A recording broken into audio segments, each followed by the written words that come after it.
My name's Jason Sago, former UFC fighter with over 20 MMA fights, and here are 3 big mistakes to avoid when throwing the Muay Thai roundhouse kick. The number one mistake we see students make when throwing the roundhouse kick is not rotating the hips over. So let me show you what I mean. Easy example is if your partner's holding up your legs, you can see how my toes are pointed up towards the sky. If you rotate your hips over, the toes point out towards the wall. So every time we throw the kick, we don't want to be up, we want to be turned out towards the side. So another way of showing this too is that I'm throwing the kick, he's not going to feel any impact if I'm throwing straight up. Plus, I might clip his elbow, which I don't want. I want to make sure I'm rotating my hips over and kicking here. That way it's going to be greater impact and greater power when you throw the roundhouse kick.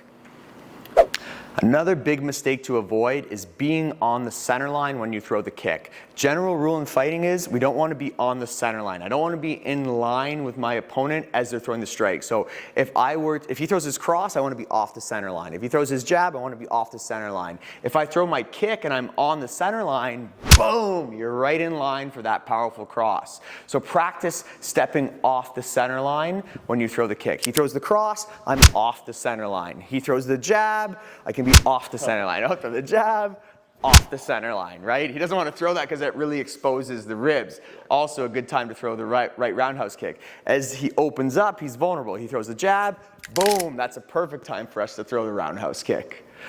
The third mistake is not understanding the range of the kick. So if I'm this close to my opponent and I throw a kick in his boxing range, boom, boom, he could attack you with his hands. Versus when I'm at the very end of my kicking range here, I can connect on him, but he cannot connect on me. And that's the range we want to fight at if we're kicking.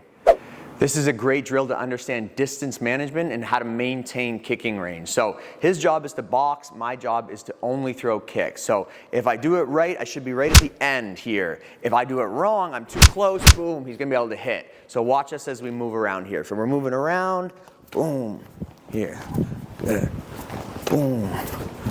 Just trying to stay right at the end range for my kicks, but not to land his punches.